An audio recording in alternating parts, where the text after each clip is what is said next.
So I actually want to stay on this issue of where we are in the gestation development of this market. After all, the title is Dawn, and we've been talking about, are we, at the dawn? Are we at lunch? Are we somewhere in between?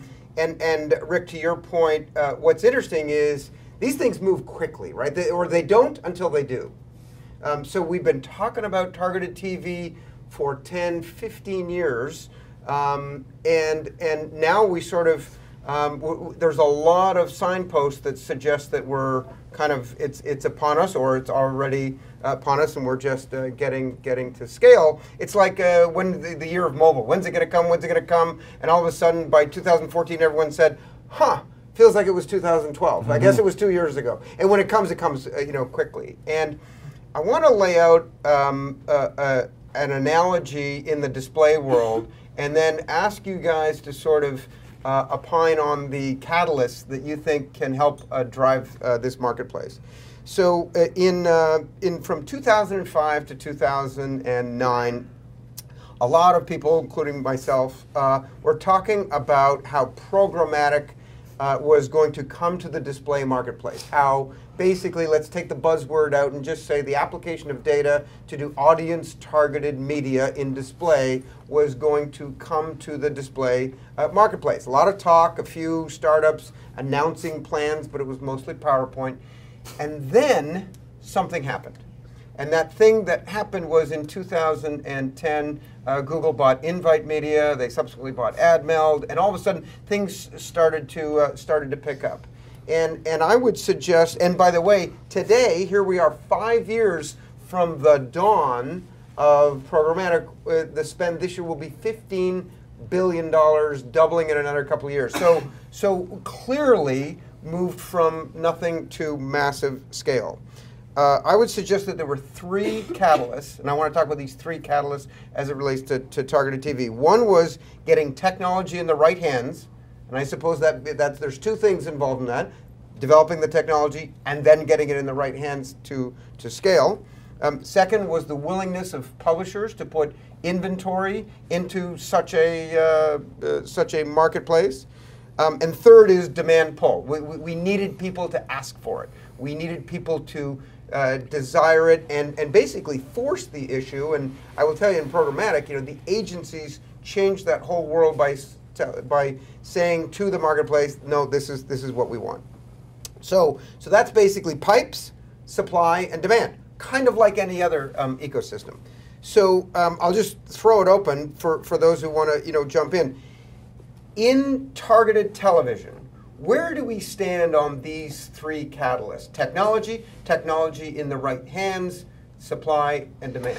So I think the first two are really easy. So the technology for targeted television is nothing new. It's been there for quite some time, and it's been deployed for quite some time. So I think we're in a good place with that.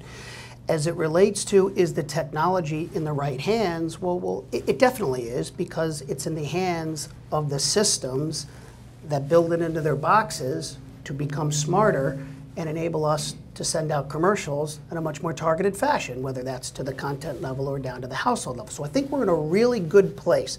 I mean, almost 50% of the United States now has the ability to insert an ad to the household level. So the pipes and the tech, I think, are there.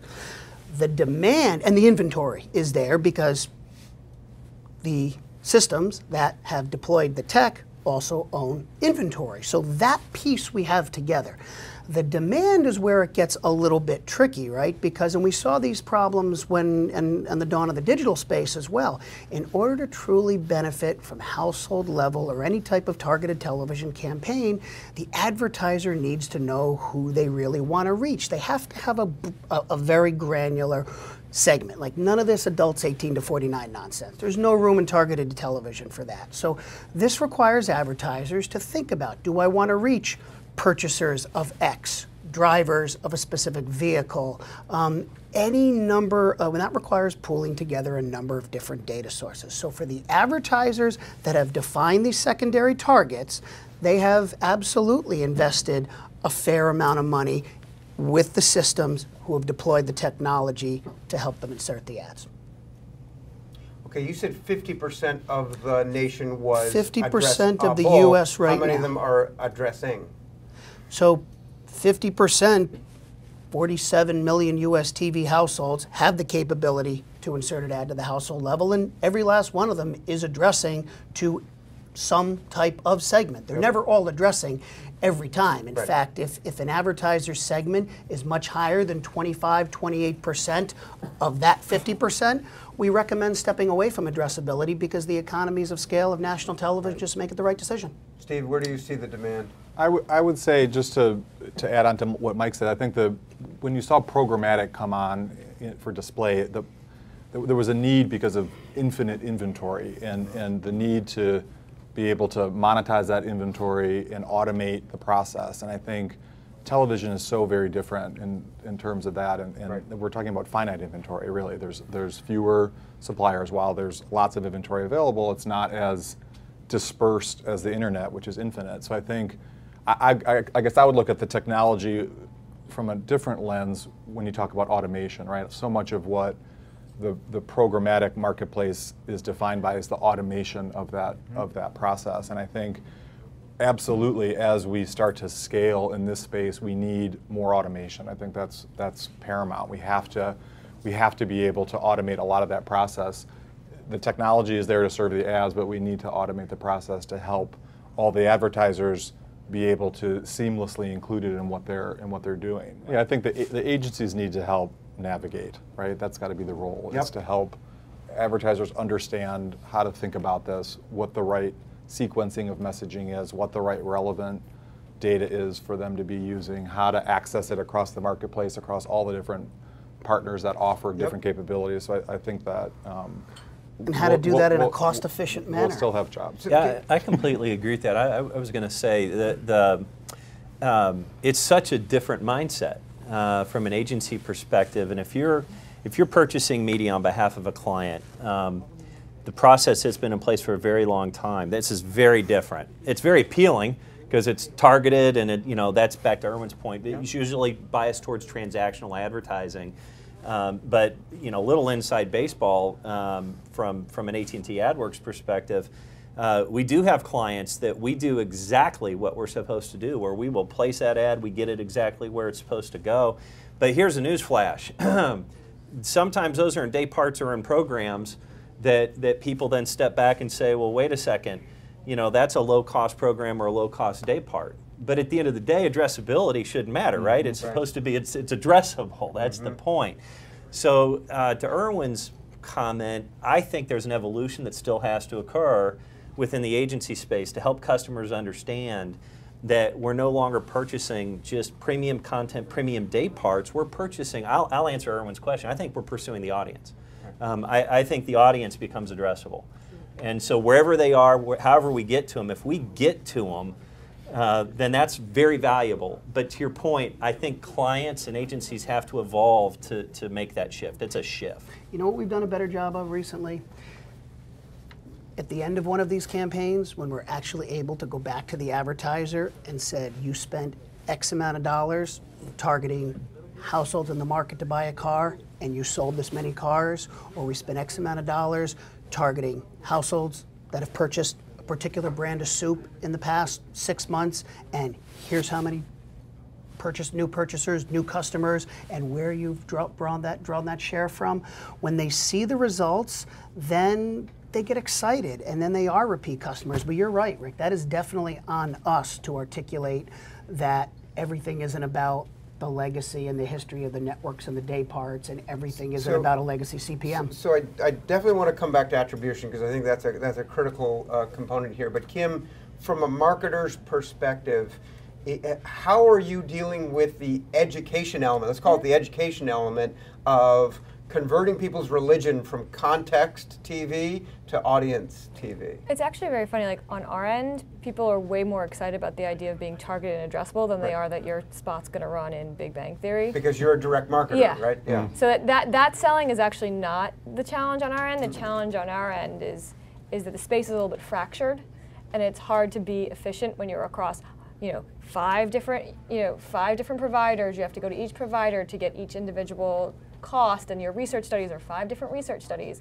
Right. So that's where our challenge is. People are very excited about being able to do one-to-one or one-to-close-to-one targeting. From our perspective, that's not the challenge because we're a direct marketer. Right. So it's a little bit. Right. So that's an interesting point. Fragmentation can sometimes be an obstacle, and boy, we certainly saw that in the display space, where a highly fragmented universe caused a lot of confusion. And of course, nobody likes consolidation better than an M&A banker.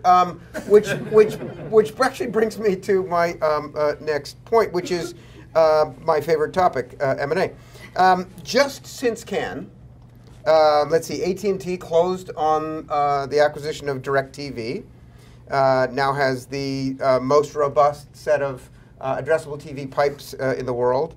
Verizon closed on AOL and then announced the acquisition of Millennial to give them a cross-screen, another issue we'll come back to, capability. Altice acquired Cablevision, and some other cable assets that has demonstrated a willingness and an interest to do more in that regard, and has high hopes as to how they're going to evolve the targeting. And just yesterday, as Irwin pointed out, Comscore acquired Rentrak.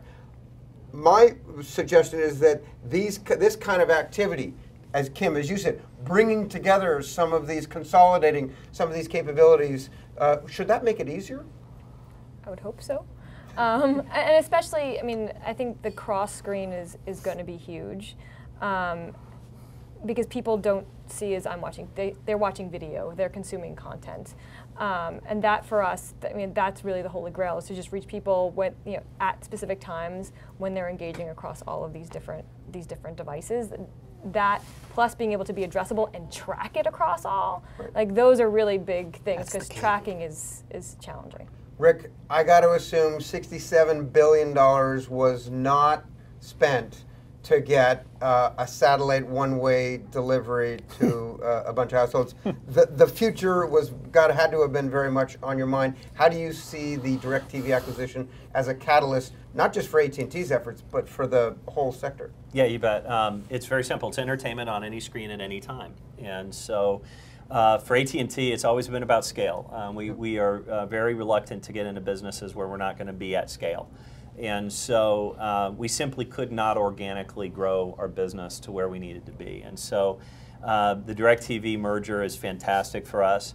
And to Kim's point, when you take a premium television product like what you saw, all of the attribution that Maria put wonderfully in the slide, that is now emanating a tremendous amount of heat. But to be able to match a nationwide premium video product with a nationwide mobile broadband business is, in our opinion, exactly where consumer behavior is going. Right. And so we all are now extending our viewership across tablets and smartphones.